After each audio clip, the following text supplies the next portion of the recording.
Do you ever think about your listeners, what they think, what they spend time doing? Why aren't they buying from you? The basics. Understanding core details about your audience will be the difference between creating content for the longest time and not seeing results, or actually creating content, having fun, creating meaningful connections, and have people buy from you. If you are new here, hello, my name is Xavier. I'm the founder of the Podcast Space, which is a practical podcast that is going to get you unstuck and elevate your podcast journey. As a podcast strategist, I've seen so many podcasters burn out because they never took the time to think about what their audience really cares about. And so this podcast episode is going to uncover the 10 secrets they need to know about your podcast listeners. But these are going to be things that are going to increase your awareness about how listeners behave, but also make you think ahead of time, even before you press record. What is the experience? All right, so let's get into this. I cannot wait to share with you all the things that you need to know, and I'm looking forward to hearing your ahas on social media. All right, let's go. Okay, let's get into the first one. Listeners come for the content, but they will stay because they like you. And this is one of the biggest truths that podcasters like yourself need to get in their minds, right? Like, people will come because you have something that they want. Unless they know you in real life, or, they found you on social media or through a friend, they are here because you have something that they need and want, whether that's information, entertainment, or inspiration. But it is through your genius and your expertise and your personality that they will stay in the long run, right? Like, they come initially, but they are hooked by you. So if you gatekeep, or if you're too afraid to be yourself, if you're being too vanilla, they may get what they need and then they walk away, then they leave. So let's make sure that you're leaving a lasting impression in your audience. By the way, there's a fantastic episode with vocal coach Nick Redman. It's episode 6. I'll have the links in the show notes. But this episode is so good because it really talks about how you can find ways to be yourself in a way that is going to increase your comfort in front of the microphone, but also in attracting listeners. So make sure that you listen to that. But going back into our list, number 2, you can break a promise you made your listeners and they will still be there for you. They'll still support you and they'll still love your brand. Because remember, listeners are human and they're reasonable and they can compromise. So many times I'm talking to podcast hosts and they're so afraid because, they made a promise to listeners when they first launched the podcast, but they're so stressed out because they're like, oh, but I promised them, but I have to change things around. They're going to think I'm a fraud. They're going to think I'm a liar. That is not the case at all. Things change, things shift, and they prefer that you're honest with them than being shady.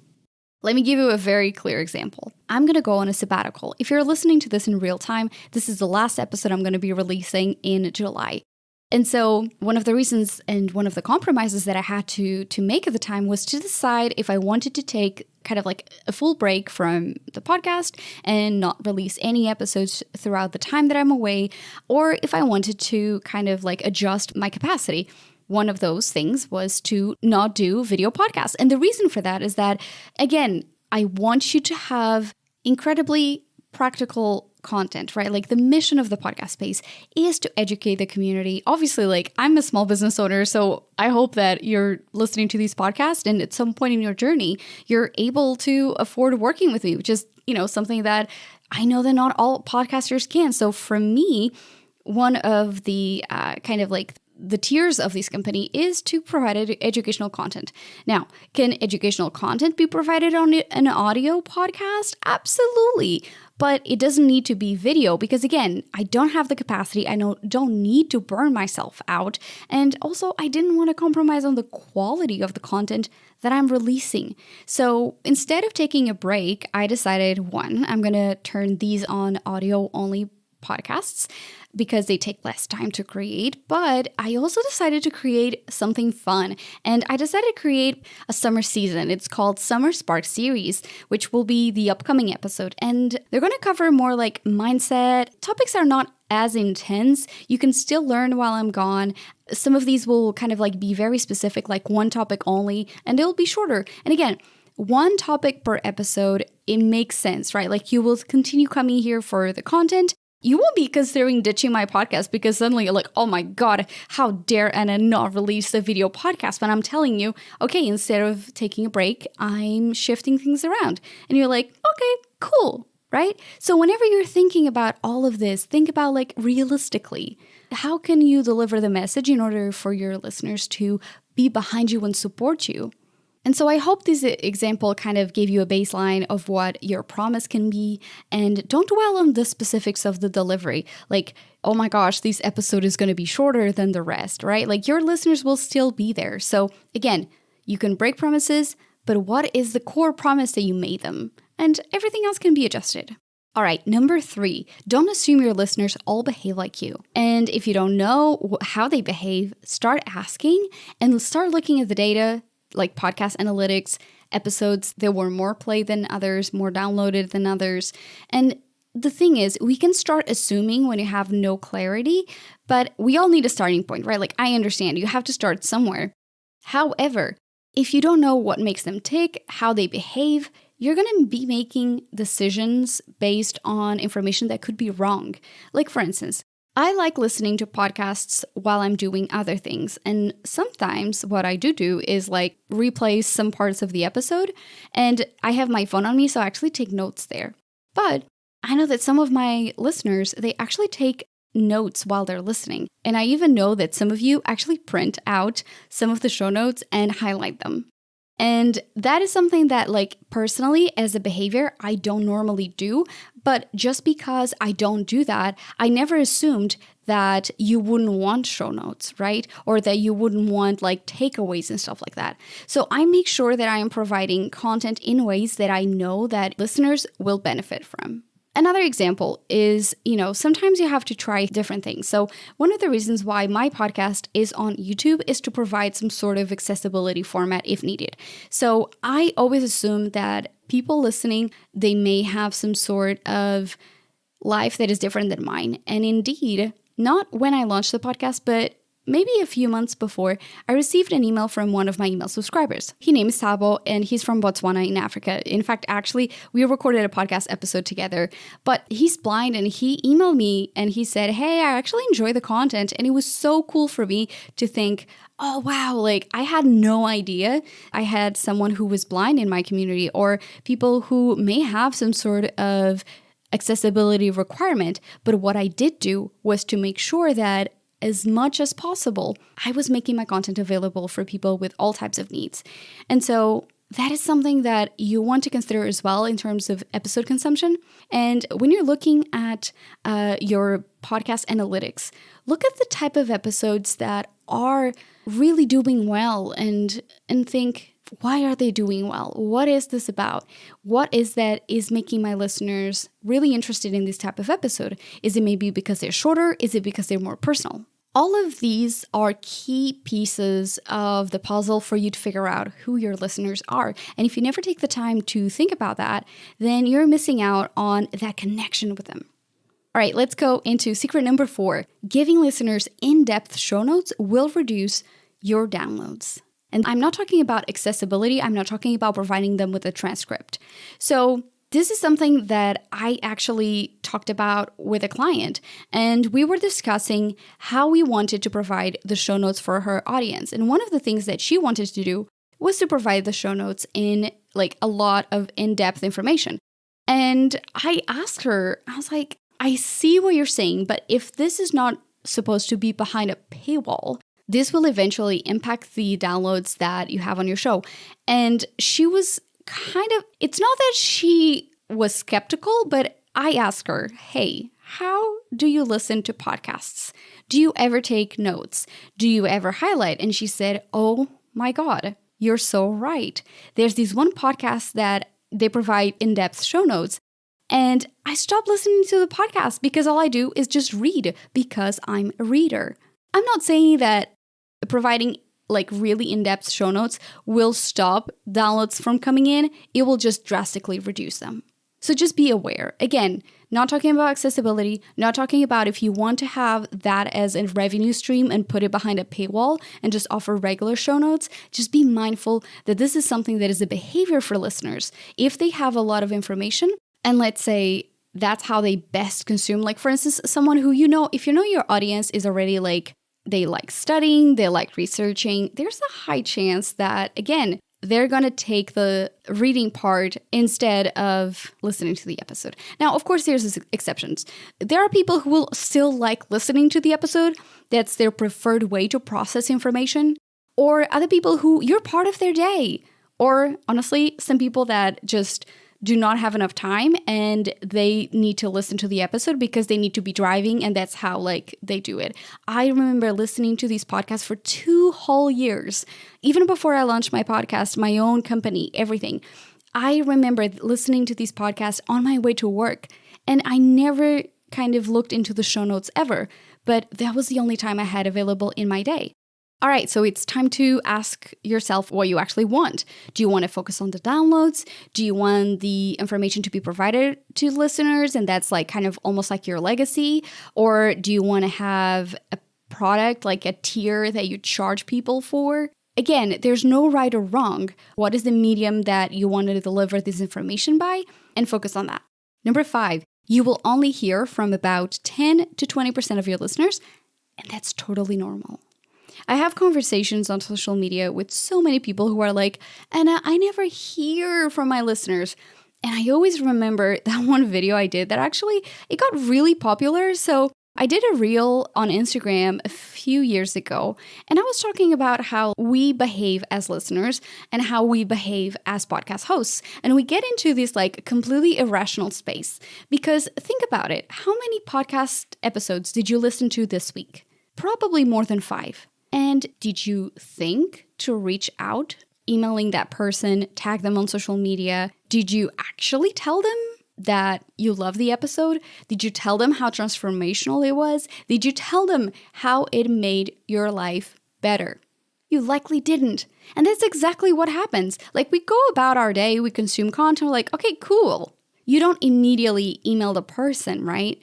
And so we have to settle our expectations onto like, how do we normally consume and behave with podcasting? And that will help us kind of like process things less personally because again, it's totally normal. I too, I create these podcast episodes weekly and I receive maybe 1 to 2 messages about the content, right? Like there'll be some weeks where there was one week where I received maybe 5 messages and I was like, oh my God, this content. Again, I'm taking that data and I'm thinking, okay, this type of episode really resonated with people.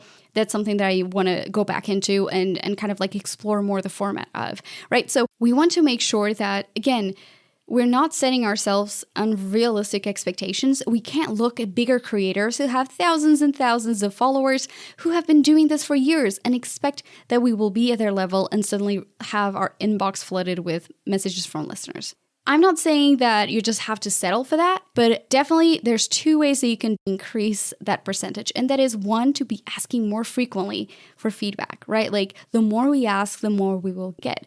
And number 2 is creating content that invites those behaviors, right? On these podcasts, I talk about often hey, tag me on Instagram, talk to me on Instagram. I'm always doing that. And I do get some engagement, but I just want you to remember that if you're not telling people to engage with you, you cannot expect that to happen. And again, some episodes will invite people more because it will strike a chord. It will create that moment in their life when they're like, oh my God, I needed this episode in my life. But you don't think about it like that with every single episode that you listen to with every single creator, right? So again, let's kind of adjust our expectations to what actually happens. Number 6, most listeners will never engage with you on social media because in their mind, you are either busy or you are a celebrity. And I know this sounds ridiculous. And again, I'm the most down-to-earth person through both my content on social media, my newsletters, my approach to podcasting. I feel like I am, kind of quote unquote a regular person. And I still get people messaging me back. And I'm like, oh my God, you reply to your own emails? And I'm like, yes, because, I'm a regular person. But still, in their minds, once you have a podcast, you're positioning yourself as a public person. And when you're on a street and there's a musician busking, like they're playing, and even if you enjoy the music, you don't go up to them and say, man, I really enjoy your stuff, right? Like we just consume from the distance. It's the same thing with social media. There's so many what's called window shoppers. They stream your episodes, they watch your stories, but they don't really talk. And again, it goes back to you have to talk about something really important, really exciting, really kind of personal for them to talk to you. So if you want to spark more conversations, you have to go first. You have to build that habit of asking. Again, just like I said, you have to do it on your podcast episodes. You have to do it on social media more. And here are 3 examples. You can ask questions on more informal places like stories, right? You can create like stickers that are fun. You can have little actions for them to take.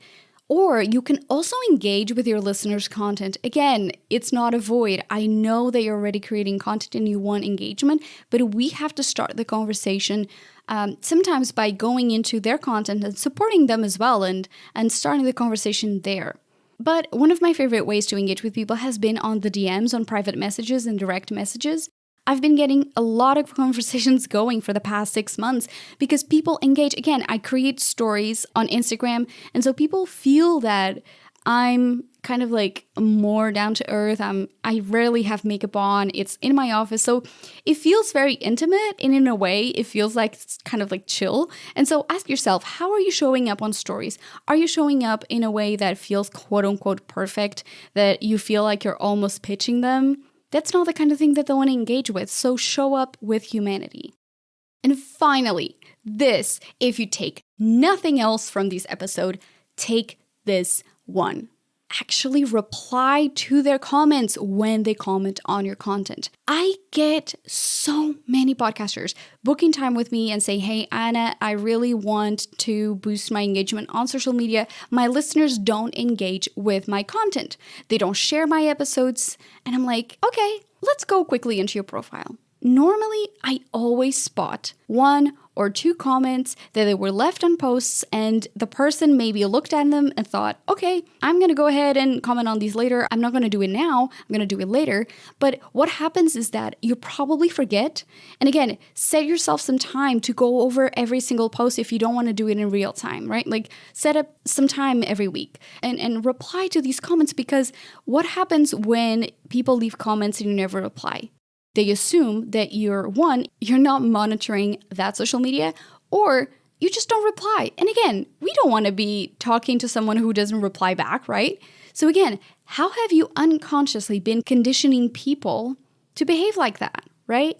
So sometimes people don't engage because we're not showing them that we are there to engage back. And again, your podcast episodes are already a one-way street. So you need social media, you need newsletters in order to get them excited to talk to you. All right, number 7, superfans do spread the word about your show. And I know you're thinking, Anna, I don't have superfans. Yes, you do. Think about that one person who's always emailing you back, messaging you, tagging you on, whatever social media it is. They are there. And I know that it feels weird. It's kind of like thinking like, oh, only one person. What a loser I am. Like I have so many podcasters who are saying that. But again, I can tell you that I can pinpoint at least 10 new followers from 2 superfans that I have of my podcast. I know that these people come from them because we have someone in common, and that's the one person. So I'm like, yep, that's a superfan that got me these 10 people. And again, you're thinking, okay, what is a superfan? Episode 5, I actually broke down the different types of podcast audiences, so make sure that you will listen to that one. I'll put it in the show notes as well. But these are people who really love your content.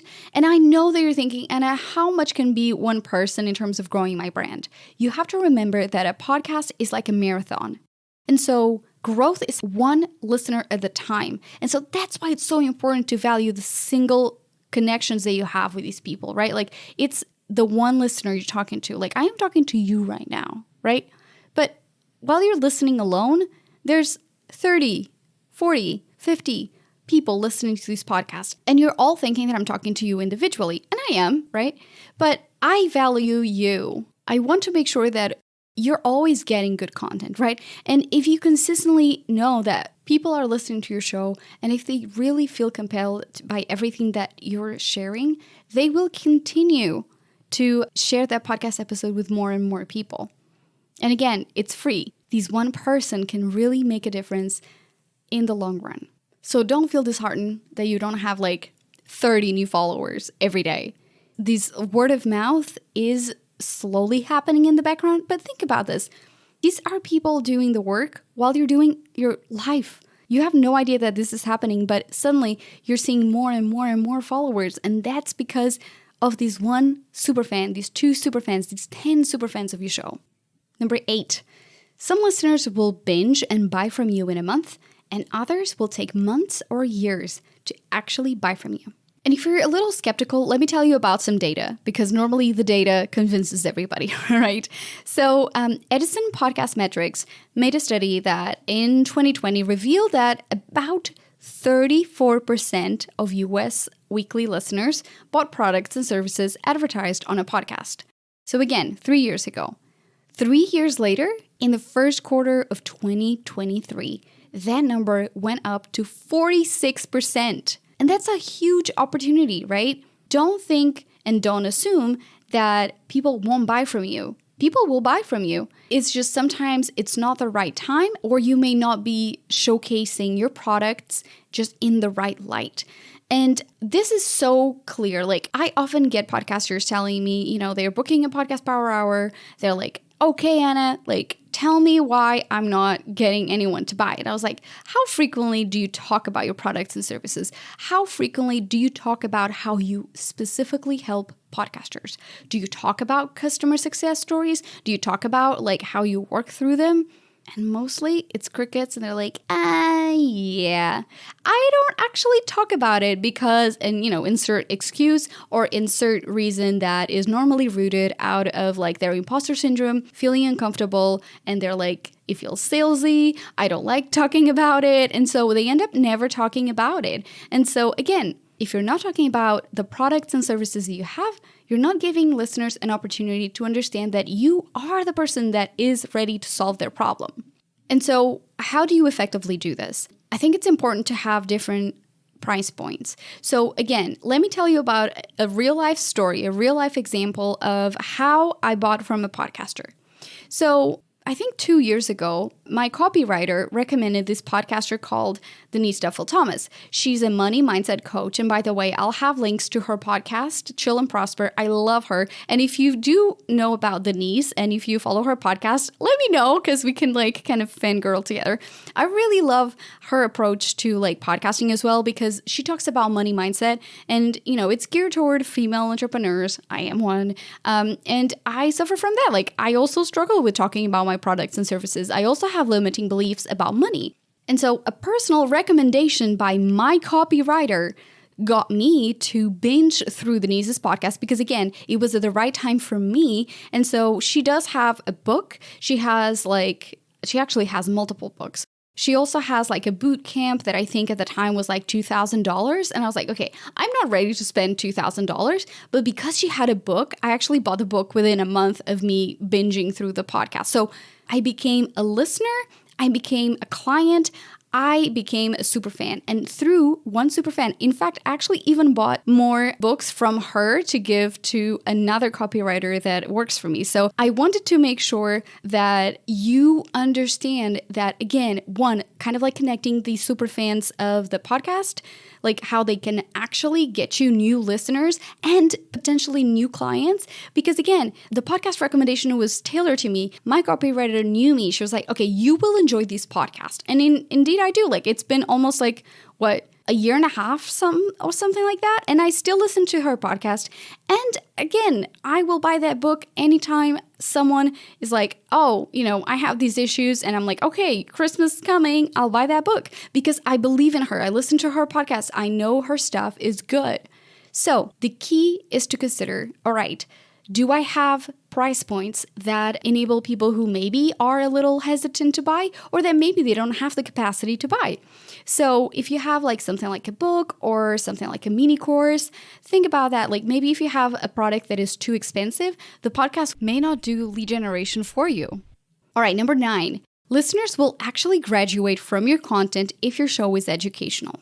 And so what I mean by graduate is that like they will just be done with it, right? Like they expand on their knowledge and then move forward.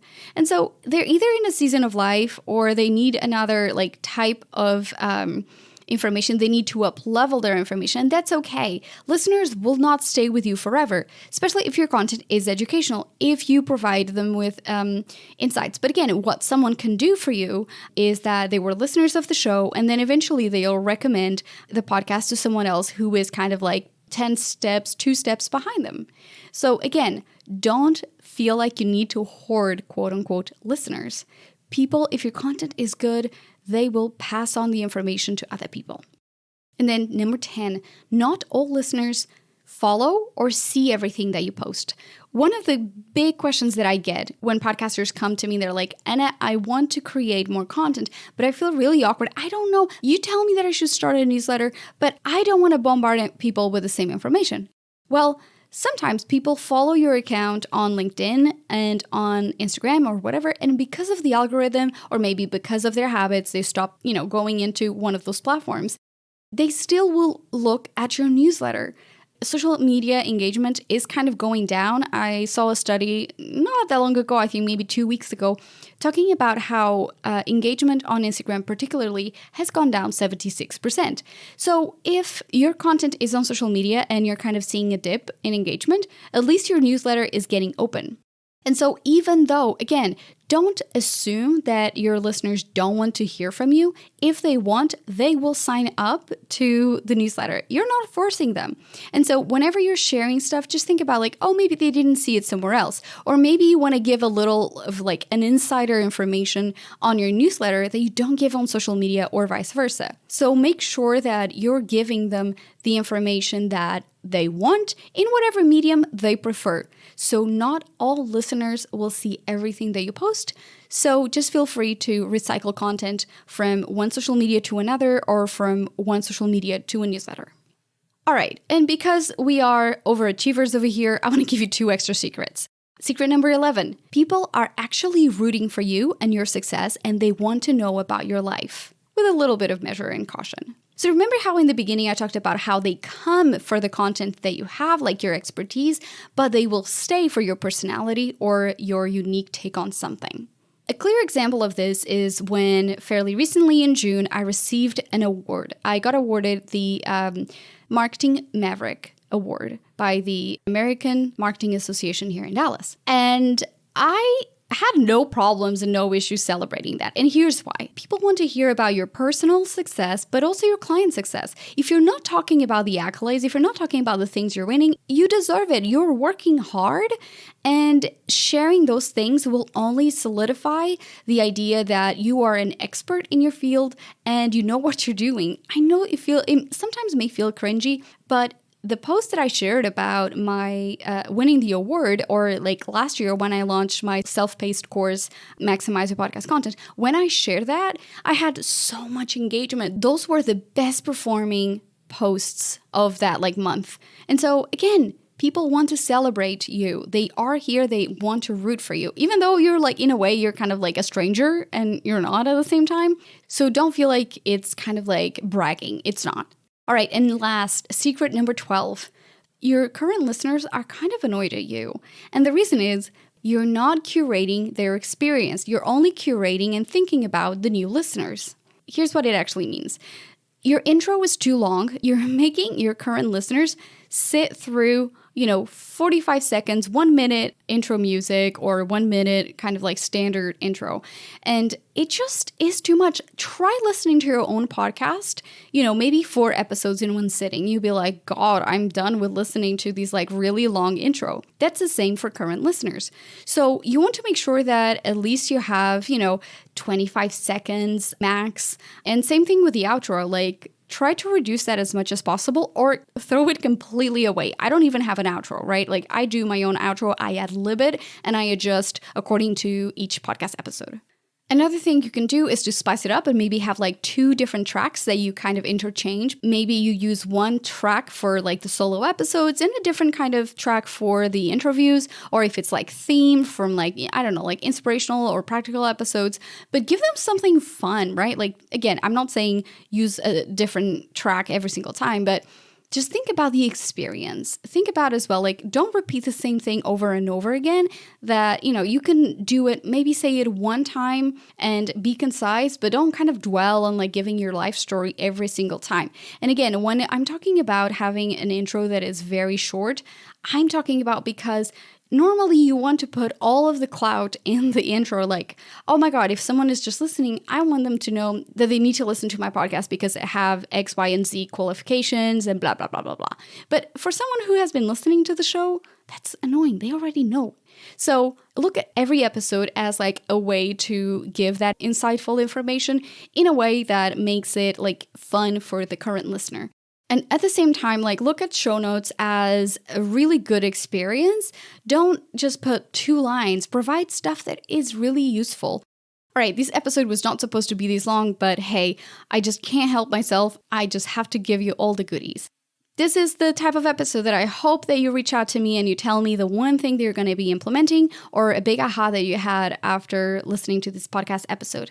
If you can, of course, please share it with a friend. If you haven't, rate and review the podcast. Just try to pass along all of these goodness that you're getting every single week on this podcast. And I'll be so grateful for you to do that. All the things that I referred on this episode, like episode 5 and episode 6, will be linked in the show notes. And so if you need help with your podcast in implementing some of the things that I talked about in this episode, you can book a podcast power hour with me. The link will also be below. So I'm always looking to get to know new podcasters, just help you through, get you unstuck. And so just reach out to me. I promise I won't bite. All right, I've been Anna Xavier, and it's just been my pleasure. I hope these podcasts help you get unstuck and eliminated so much of those perceptions that you had of podcast listeners and just got you in a different mindset every time you hit record. All right, I'll see you in the next episode. Bye.